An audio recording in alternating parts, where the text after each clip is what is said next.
Je vous présente un extrait de mon livre Une jeunesse au temps des Mirabel, lu par une personne de la bibliothèque de Nancy.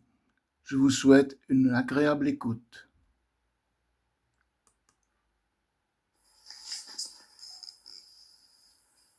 Les parents. Nous ne roulions pas sur l'or. En effet, mon père travaillait au four à chaux, à Vaucouleurs, comme manœuvre. Son travail consistait à pousser les wagonnets remplis de pierres calcaires, extraites de la carrière pour les vider dans un four. Bref, il exerçait le dur labeur de carrier. C'était un travail pénible qui demandait de la force.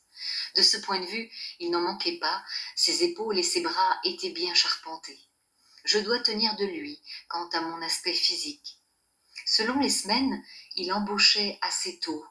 Son poste était permanent, jour et nuit. Les ouvriers appelaient ça faire les 3 fois 8 heures, et ce, par tous les temps. Lorsqu'il était du matin à 3h30, il partait déjà au travail pour prendre son poste à 4 heures et en revenir vers 12h30. Une autre semaine, il partait à 11h30 pour prendre son poste à 12h et en revenir vers 20h30. La semaine suivante, c'était le poste de nuit. Il enfourchait son vieux vélo de marque Peugeot avec sa musette sur le dos et il cheminait parfois difficilement sur la grande route, quelles que soient les conditions, qu'il pleuve ou qu'il neige.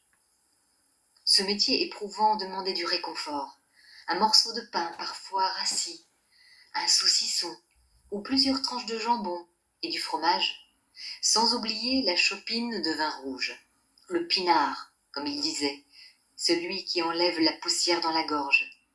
Cela suffisait pour pouvoir résister à la fatigue et redonner ainsi de l'allant, de la vigueur.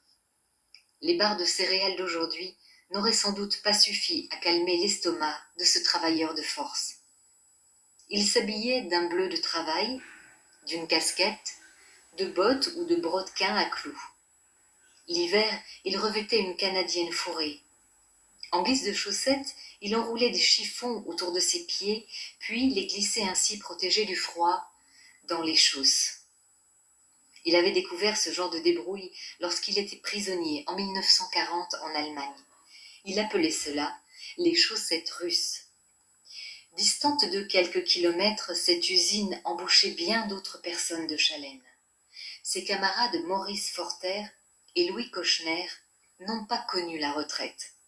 Usés par ce dur travail, ils se sont éteints assez tôt, à un âge où l'on pouvait encore prétendre durer et profiter pleinement de la vie et des loisirs. Jean-Luc Quémard, Une jeunesse au temps des Mirabel.